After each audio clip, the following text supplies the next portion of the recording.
meaning, alignment. You're no longer content with surface living.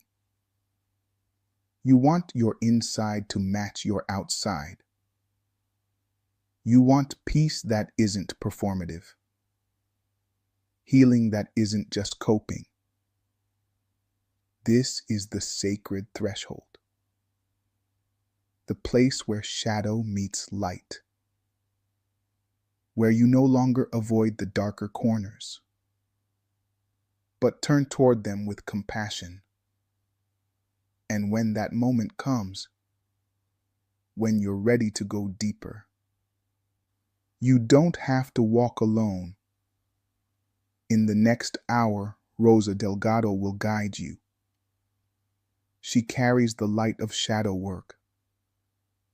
She knows the language of what you've buried.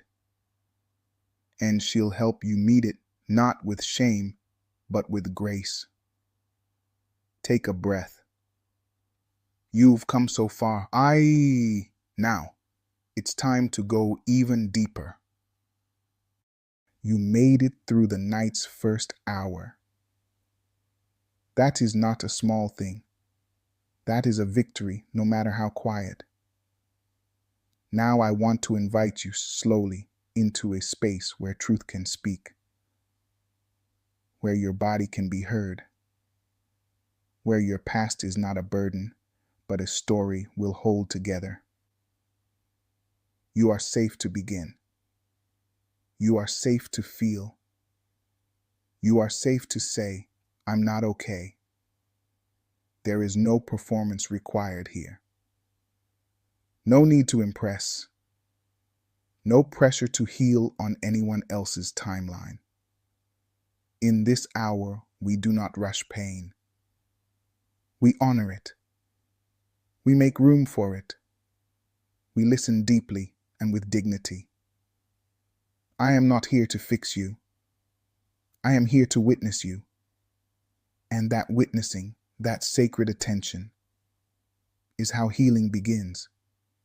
So breathe. Let your guard loosen just enough. Let the tightness speak. Let the silence echo with something honest.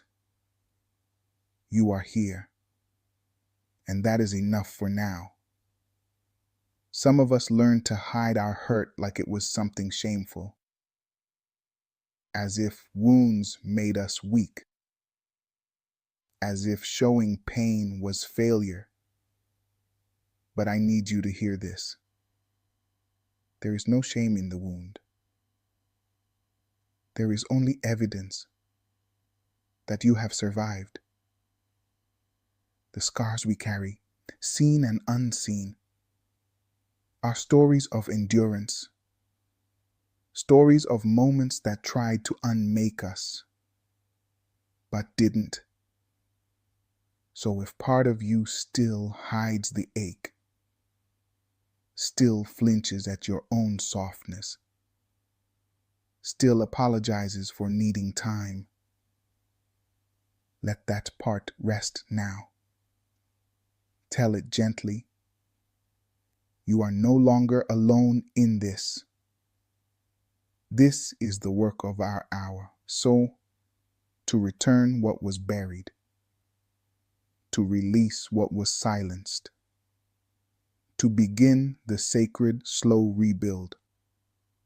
There is no shame in what you've carried, and there is no shame in finally laying it down. Your body is wise, even if you learn to doubt it, even if you were taught to silence it. Your body remembers. It remembers what your mind tried to forget. The tension that never got released. The fear that was swallowed.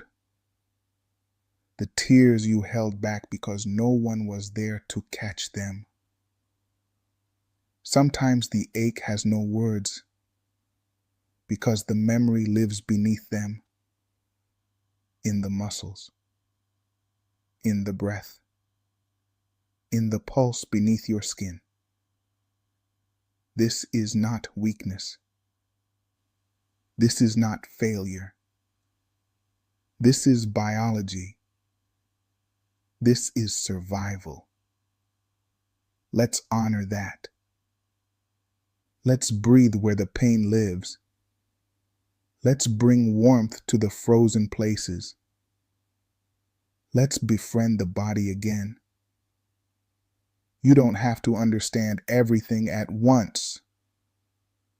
You only need to listen, to offer your body the kindness it never received. That too is healing. Sometimes we find ourselves overreacting and we don't know why. A voice raises and we flinch. A look lingers and we shut down. A tone shifts and suddenly we're no longer in the room.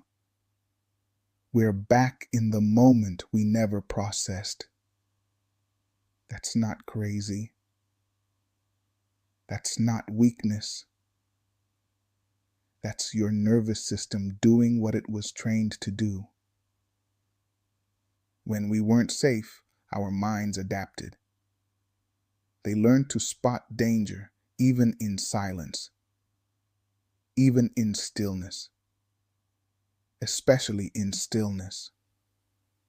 So now, years later, your body still scans for threat, still reacts before you have words, still tries to protect you, even when you're no longer in harm's way. That is not your fault.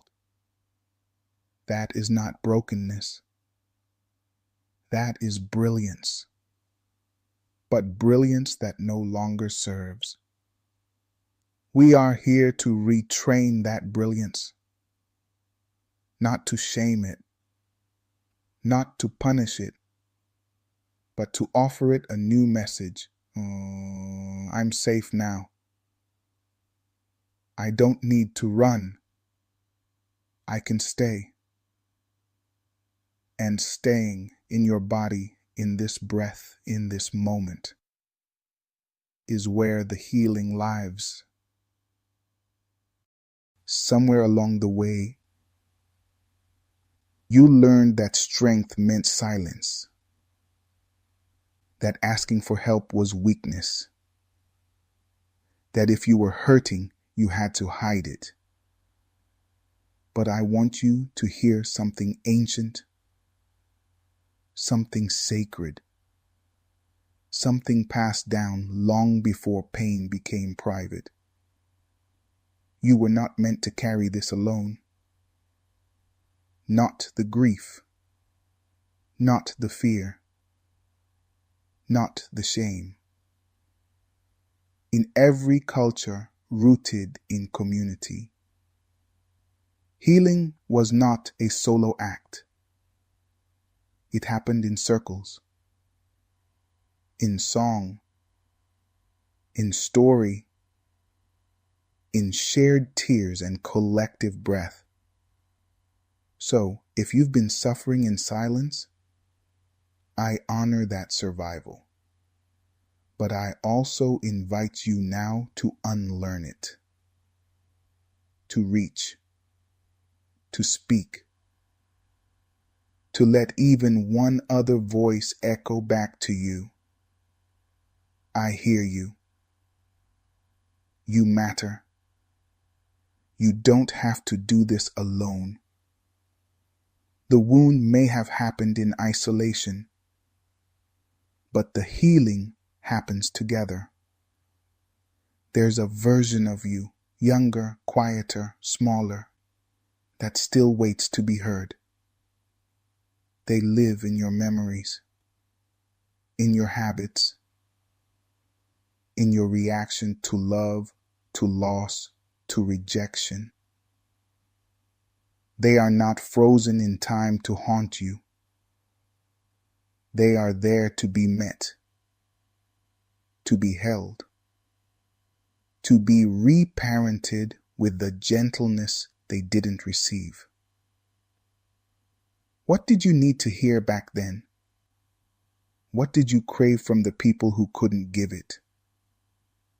What moments left you questioning your worth? Say those words now. To them. To yourself. I see you. I'm sorry they didn't protect you. You didn't deserve that. You matter to me.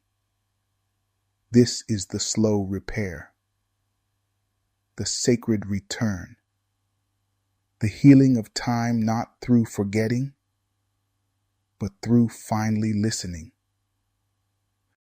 Grief does not keep a schedule. It does not honor the calendar. It does not move in straight lines. Grief loops. It returns without warning. It softens, then swells. It disappears, only to resurface on the smell of a song, or the silence in a room that used to hold someone. You are not failing because it still hurts. You are not weak because you cried again today. You are not broken because time has passed and the ache has not. This is the truth many don't speak. Grief is love with nowhere to go. And love, true love, doesn't vanish. It transforms. Let it be what it needs to be today. Let the memory rise without shame. Let your heart speak without rushing to silence it. You are not behind. You are grieving. And that is sacred work. We were taught that anger is dangerous, that it should be buried, that it means we're out of control. But sometimes anger is the truth rising. Sometimes anger is the body saying something was not right. Sometimes anger is what protects the parts of us that were silenced. You don't have to fear it. You don't have to suppress it. You only need to sit with it and listen to what it's guarding. What boundary was crossed? What injustice still echoes? What truth did you swallow because no one could hold it? We hold anger not to explode, but to understand, to trace it back to the wound, to learn what needs to be honored, protected, and spoken aloud. Anger, when met with compassion, can become clarity. It can become movement. It can become freedom. There is a pressure, sometimes silent, to explain your pain, to make it palatable, to justify the ways you've changed. But you don't owe anyone the details of your survival, not the ones who hurt you, not the ones who abandoned you, not even the ones who claim to love you now. Your healing is not a performance. Your trauma is not a teaching moment for others. Your scars are not public property. You get to choose who hears your story, who deserves access, who has earned the sacred honor of your truth. Let this be a boundary you bless yourself with. My healing is mine. My peace is not up for debate. My survival needs no explanation. There are truths you carry now that only pain could teach. Not because pain is noble, but because the world failed to offer gentler teachers. You learned that silence can scream louder than words, that absence can shape a life, that betrayal can arrive with a smile. These are not lessons anyone should have to learn, but you learned them, and you lived, and you are still becoming. So now, you get to choose how those lessons shape you. Will you carry them as chains or as compass points? Will they harden your heart or deepen your discernment? The pain is real. The lesson is real. But so is your power to rewrite what comes next. There's a quiet fear many of us carry, a whisper in the back of the mind that says, if I show up fully, I'll be too much. If I ask for help, I'll be a burden. That fear didn't start with you. It came from moments when your needs were met with irritation, when your cries were dismissed, when your presence was treated as an inconvenience. But hear me clearly. You are not a burden. Yea, your pain is not too heavy. Your healing is not too slow. Your presence is not too much. In this hour, I want you to practice receiving, not fixing, not proving, just receiving. Let your breath soften. Let the old messages unravel. Let this space hold you gently without condition. You deserve to be met with compassion, not just in moments of strength, but especially in moments of need. Healing is not just emotional. It is neurological. It is the slow, sacred task of rewiring. For years, maybe decades, your brain followed certain pathways, reflexes born from trauma, responses designed for protection. And now, you're asking those patterns to change, to trust, to stay present, to soften.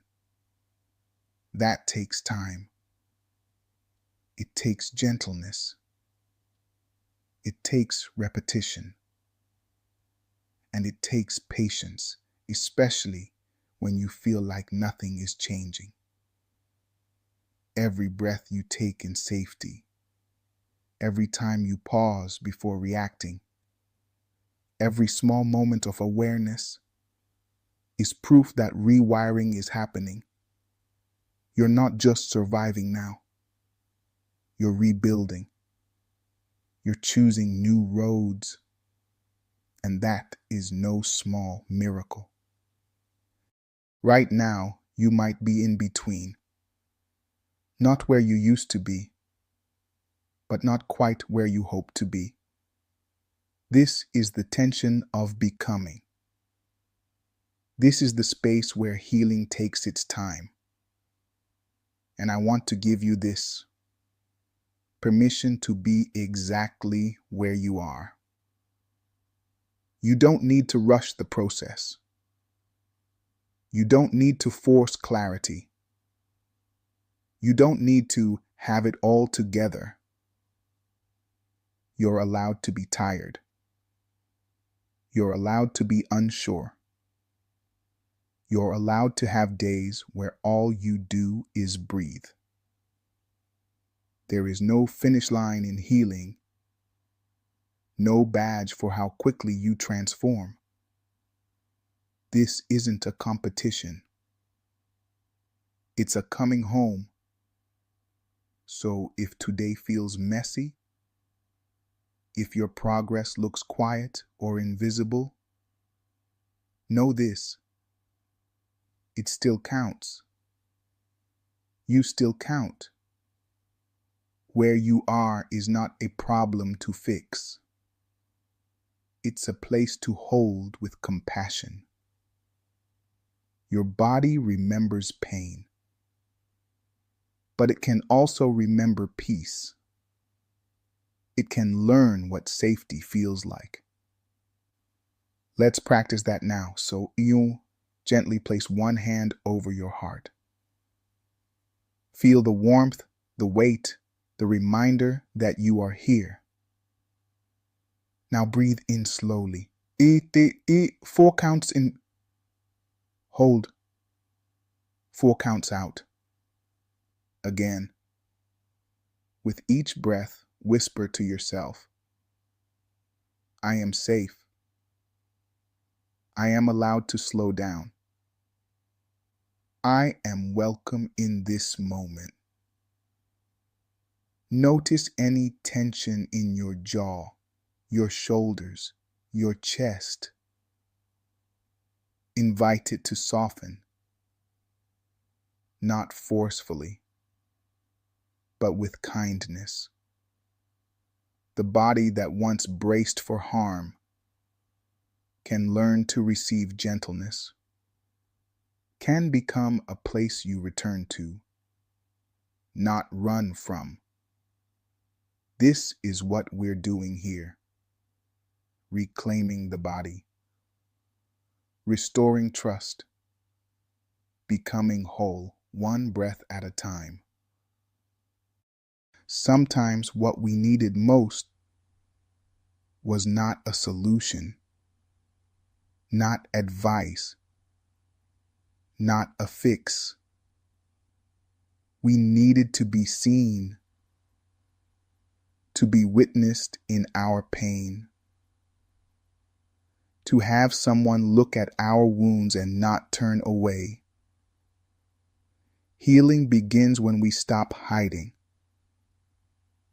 when we say out loud, this hurt me, and someone says back, I believe you. If you never had that, if your pain was dismissed, denied, or minimized, let this be the beginning. I see you. I believe you. What you went through matters, and it was not your fault.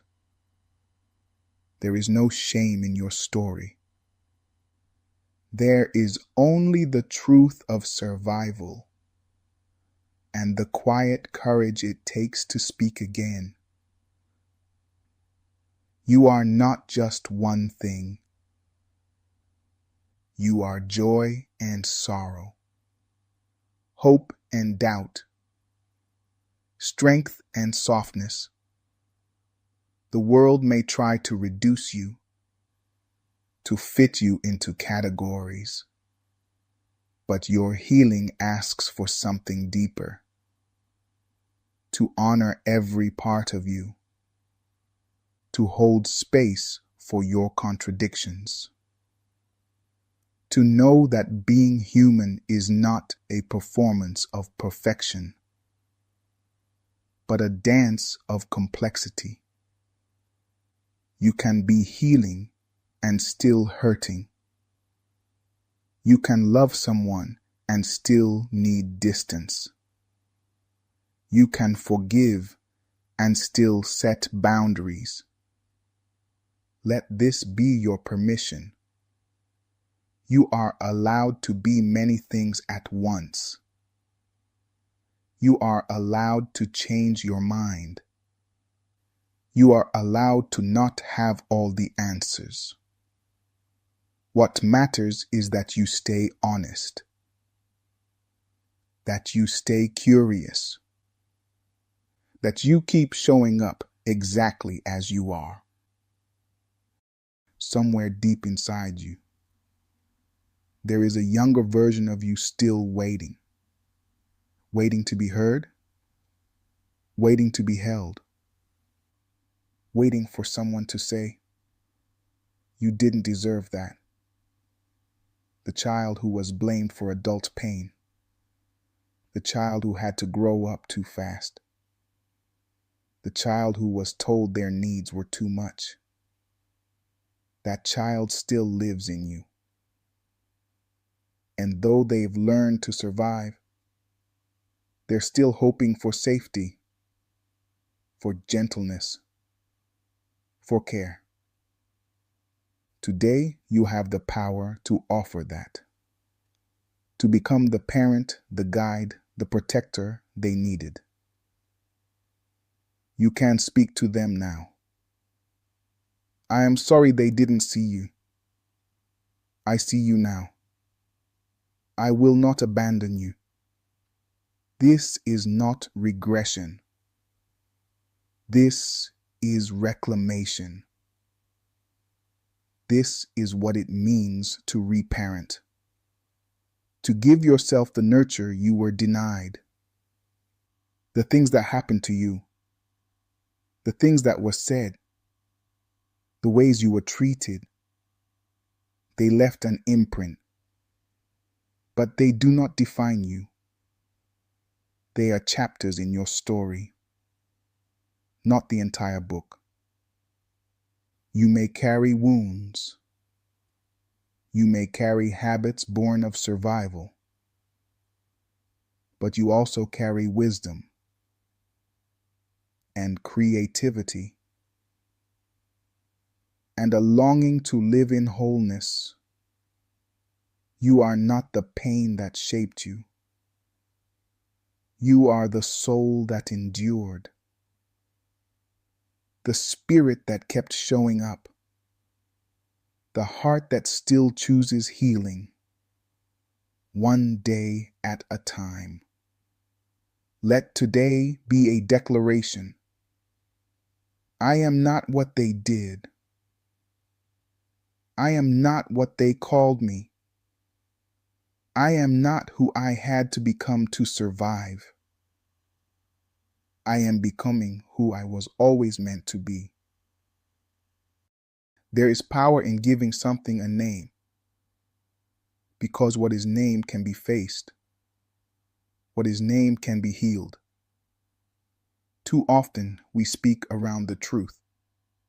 We say, "I'm fine," when we mean I'm falling apart. We say, "I'm tired," when we mean I'm in pain. We minimize, we hide, we protect. But healing requires honesty. It invites us to say, I am grieving. I am angry. I am scared. I don't know how to move forward. These are not signs of weakness. They are signs of life. They are sacred confessions, and they deserve safe spaces. Today, give yourself permission to name your truth, even if it's messy, even if it changes tomorrow, even if you whisper it only to yourself. There comes a point in your journey